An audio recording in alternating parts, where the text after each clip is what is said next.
Assalamualaikum warahmatullahi wabarakatuh. Innal hamdalillah nahmaduhu wa nasta'inuhu wa nastaghfiruh wa na'udzu billahi min shururi anfusina wa min sayyiati a'malina. May yahdihillahu fala mudilla lahu wa may yudlil fala hadiya lahu. أشهد أن لا إله إلا الله وحده لا شريك له وأشهد أن محمدا عبده ورسوله لا نبي بعده. اللهم صل وسلم وبارك على محمد صلى الله عليه وعلى آله وصحبه وسلم أجمعين. يا أيها الذين آمنوا اتقوا الله حق تقاته ولا تموتن إلا وأنتم مسلمون. أما بعد. Segala puji dan syukur kepada Allah Tabaraka wa Ta'ala. Salat dan salam teruntuk Rasulnya Sallallahu Alaihi Wasallam, juga seluruh keluarga, sahabat dan seluruh umatnya. Semoga kita Allah Tabaraka wa Ta'ala memberikan rahmat kepada kita melalui syafaat Rasul Sallallahu Alaihi Wasallam nanti.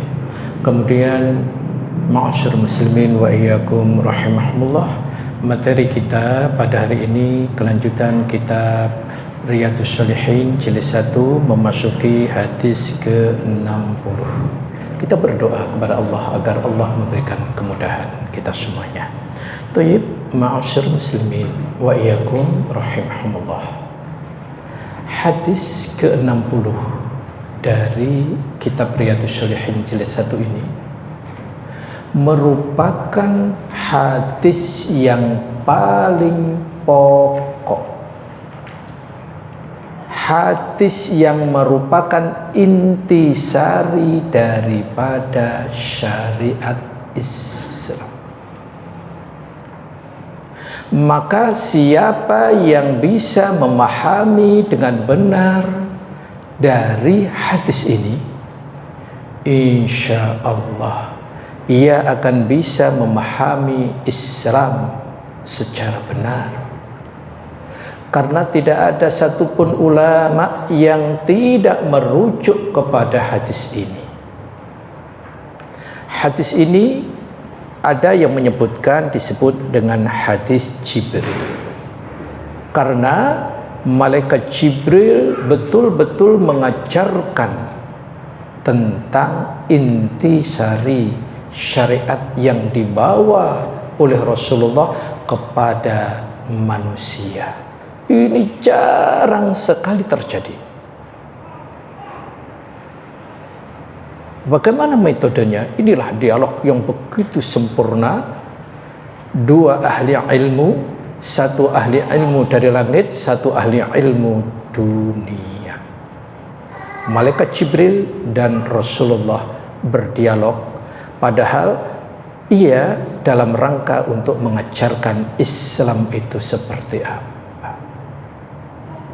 Seandainya kalimat ini betul-betul kita fahami baik maknanya, terjemahannya, apalagi kandungan-kandungannya, Masya Allah, maka kita akan sangat mendalami, sangat memahami yang disebut dengan Islam secara keseluruhan.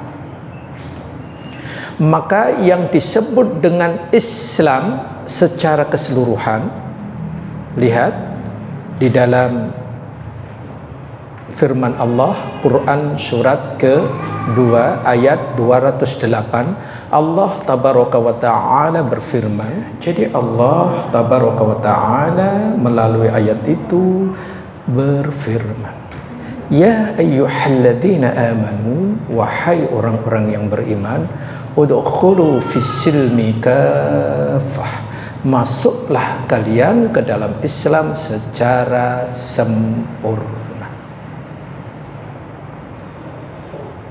Islam dikatakan sempurna kalau memenuhi kriteria yang dikehendaki oleh Allah.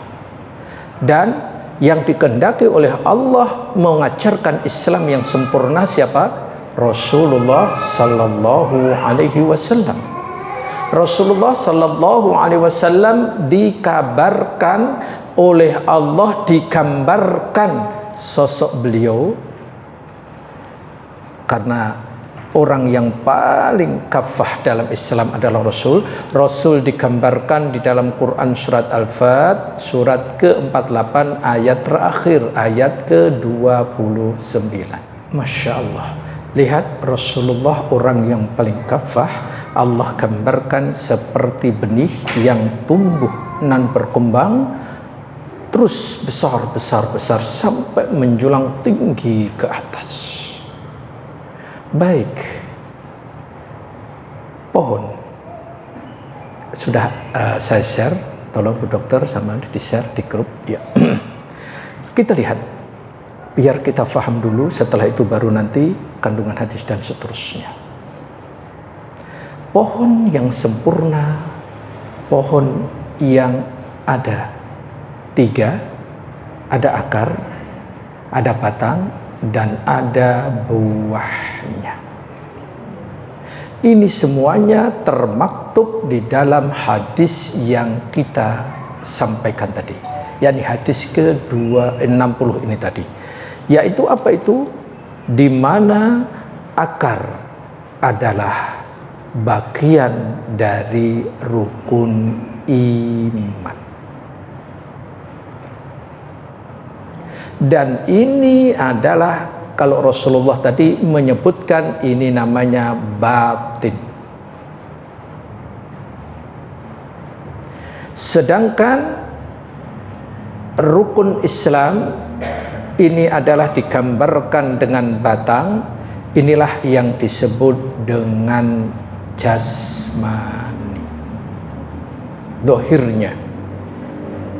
Sedangkan buah atau ihsan, maka inilah keikhlasan. Maka seorang hamba kalau punya 3 ini, hatinya lurus, murni, semata-mata teruntuk Allahu Rabbul Jalil. Kemudian fisiknya, jasmaninya tidak beribadah dan tidak berbuat kecuali mengikuti petunjuk Rasulnya. Di dalam melaksanakan petunjuk Rasulnya tadi ikhlas dalam segala keadaan, maka insya Allah purna, sempurna. Oleh karena itu, mari kita gali satu demi satu. Rukun iman. Jawaban dari Rasulullah atas pertanyaan malaikat Jibril tadi, fa'ahbirni anil iman, kabarkan kepadaku tentang iman. Kalau begitu, rukun iman ada berapa tadi? 6. Maka malaikat Jibril yang berubah menjadi manusia mengatakan apa tadi? Shadaqta, engkau benar ya Muhammad. Kemudian pertanyaan kedua, fa'ahbirni 'anil Islam, kabarkan kepadaku tentang Islam. Rukun Islam ada berapa? 5 atau 6? 6. Yakin 6? Terbalik atau salah ya? Sekali lagi, rukun Islam ada berapa? 5, bukan 6? Baik, sahih. Kalau saya mengatakan sahih, tapi kalau malaikat Jibril tadi mengatakan shadaqta. Kemudian fa'ahbirni 'anil ihsan, kabarkan kepadaku tentang ihsan. Kalau begitu rukun Islam ada 5. Rukun ihsan ada berapa? Rukun ihsan, padahal pertemuan sebelumnya sudah disampaikan. Rukun ihsan ada padahal ini inti besari dari ajaran Islam. Seharusnya harus tidak ragu lagi, harus yakin, seyakin-yakinnya, tidak akan goyah selama-lamanya, karena ini inti sari dari syariat Islam. Saya ulangi. Malaikat Jibril bertanya, fa'akhbirni anil ihsan. Ya Muhammad, kabarkan tentang ihsan. Apa jawaban jawaban Rasulullah? Anta budallaha ka'annaka tarahu fa illam takun tarahu fa innahu yaraka. Berapa?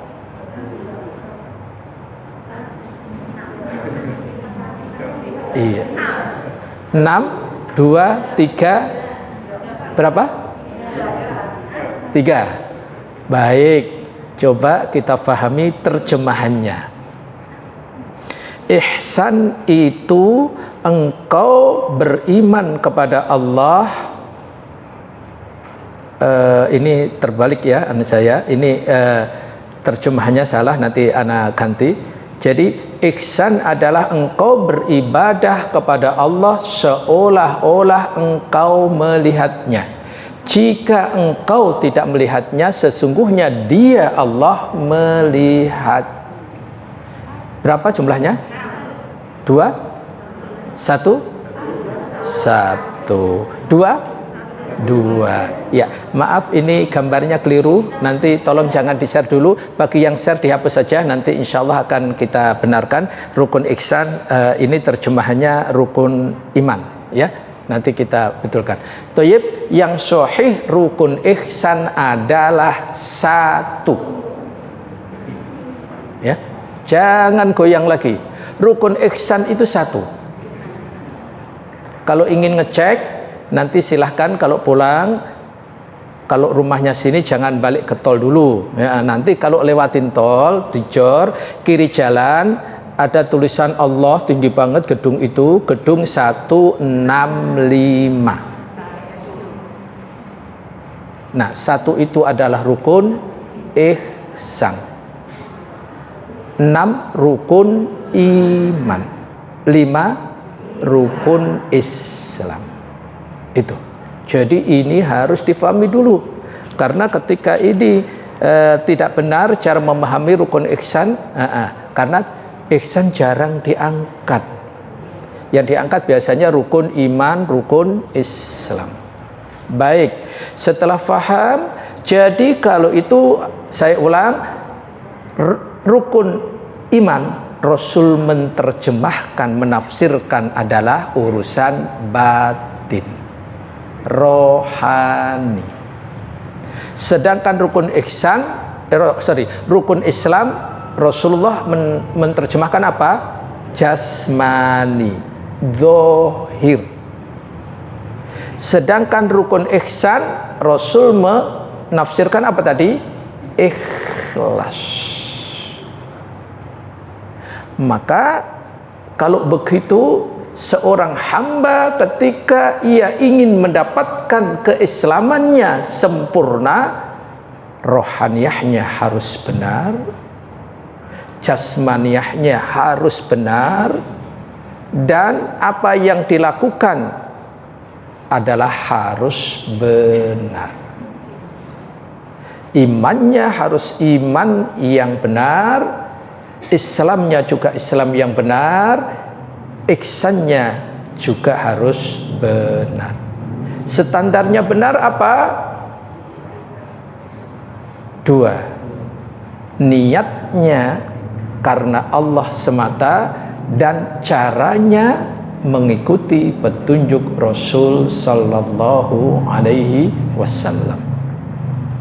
Baik, kita akan memasuki kandungan hadis. Karena ini kandungan hadisnya ada 20 ya. Kandungan hadisnya ada 20. Maka materi ini waktu itu saya bagi 2 karena mukadimahnya muqarrabah aja panjang sekali, apalagi ini hadisnya panjang. Baik, kandungan hadis akan saya ringkas seringkas-ringkasnya. Keutamaan bergabung dan berkumpul bersama para ulama.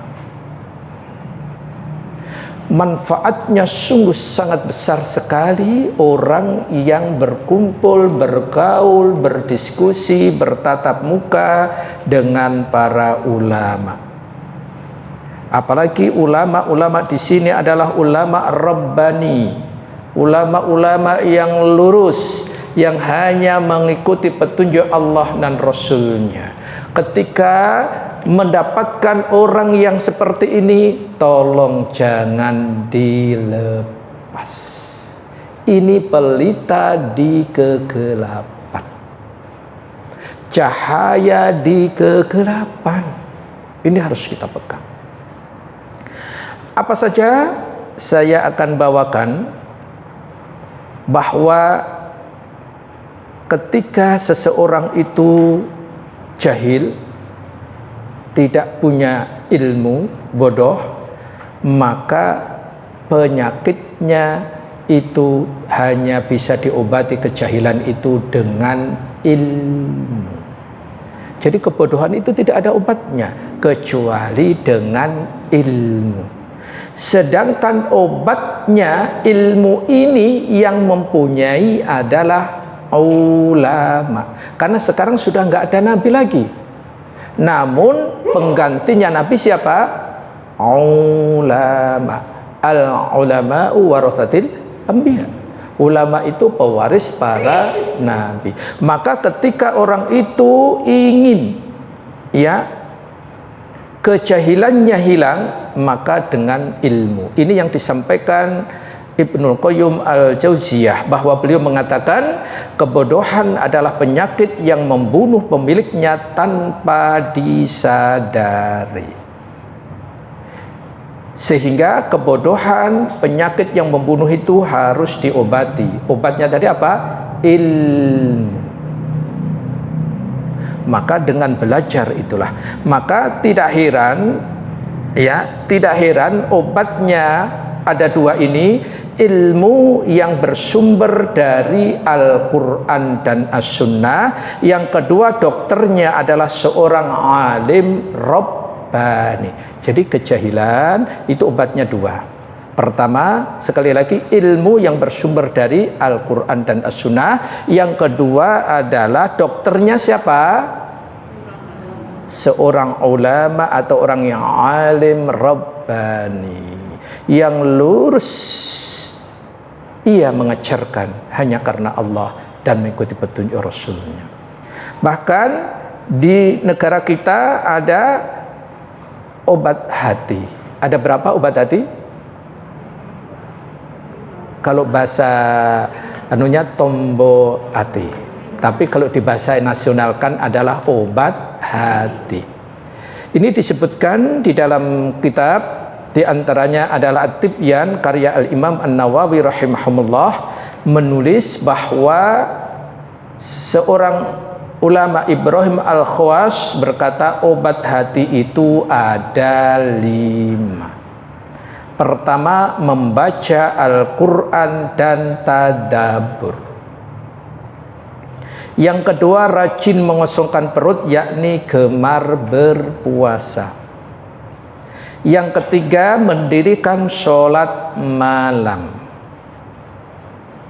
Yang keempat, merendahkan diri kepada Allah dengan cara zikir di waktu-waktu sahur. Yang kelima, bermajlis atau bergaul dengan orang-orang solih. Jadi bergaul dengan orang solih bagian dari obat hati itu. Kemudian kandungan hadis yang kedua, dianjurkan baik pengajar maupun penuntut ilmu hendaklah berpakaian yang rapi. Pakaian yang rapi bukan berarti harus baru, ya. Pakaian rapi bukan berarti harus seragam setiap kajian, bukan.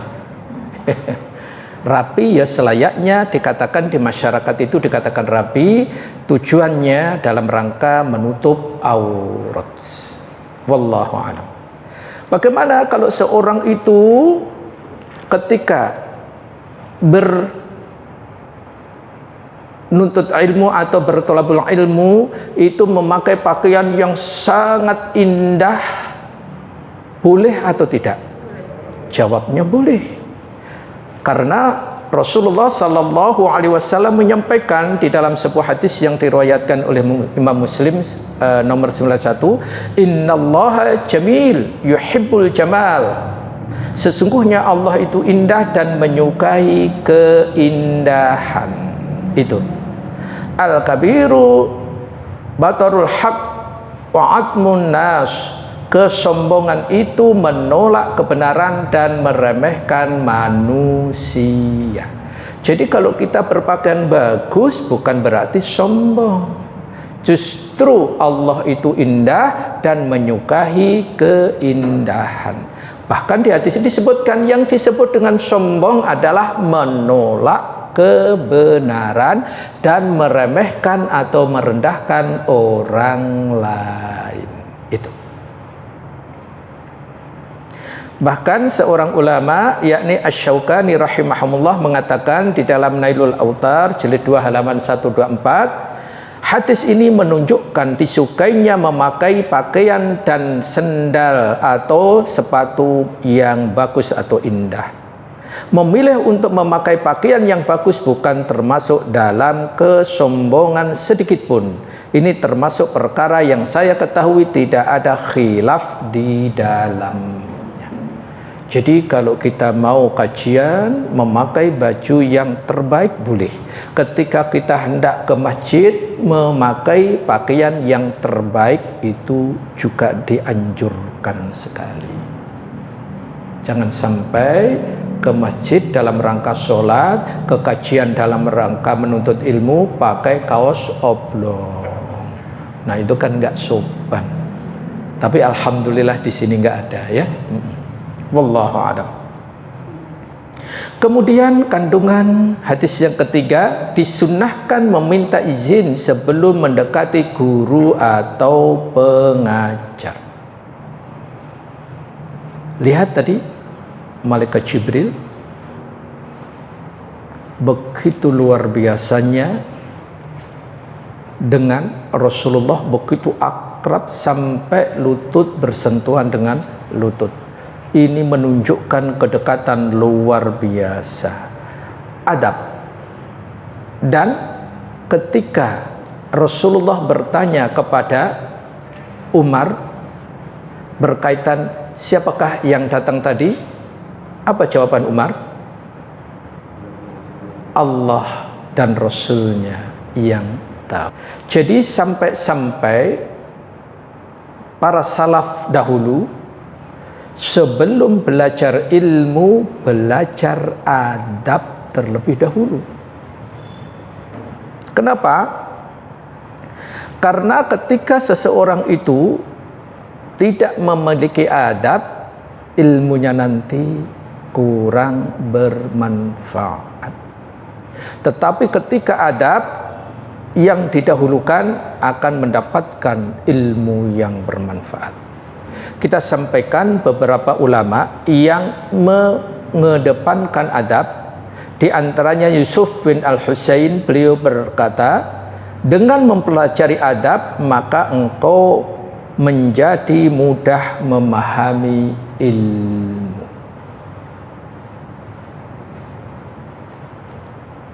Bahkan Syekh Al-Utsaimin rahimahullah beliau mengatakan, dengan memperhatikan adab maka akan mudah meraih ilmu. Sedikit perhatian pada adab maka ilmu akan disia-siakan.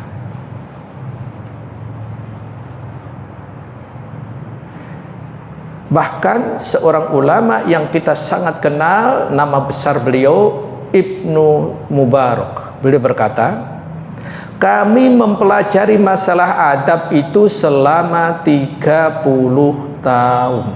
Masya Allah, mempelajari adab itu selama 30 tahun. Kajian kita berapa ya? Iya. Dan kami mempelajari ilmu selama 20 tahun. Jadi kalau begitu mempelajari adab lebih lama, lebih banyak. Ini pendapat Ibnu Mubarak. Lantas bagaimana adab kita? Ini semuanya harus terus kita coba bagaimana kita harus beradab atau akhlak kita. Karena akhlak tadi adalah puncaknya. Akhlak itu nama lain daripada ihsan. Kalau dibahasakan kita adalah adab. Karena tidak mungkin ihsan akan bisa terwujud kalau iman dan Islamnya tidak terwujud. Meskipun Rasulullah dihadirkan dunia untuk menyempurnakan akhlak, tapi yang dikerjakan Rasul pertama apa? Yaitu mengenai tauhid. Baru nanti syariat. Tauhid Rasul mengajarkan di mana? Di Mekah. Selama berapa? 13 tahun. Sedangkan syariat atau fikihnya Rasul mengajarkan kepada para sahabat, para umatnya berapa? 10 tahun. Jadi kalau begitu, mana yang lebih didahulukan sejatinya adalah tauhid, baru syariat, kemudian muncullah yang namanya akhlak atau adab itu. Adab kepada Allah bagaimana? Adab kepada orang tua bagaimana? Adab kepada guru bagaimana? Adab kepada sesama bagaimana? Semua di dalam Islam ada yang namanya adab. Kalau dibahasakan bahasa kita etika.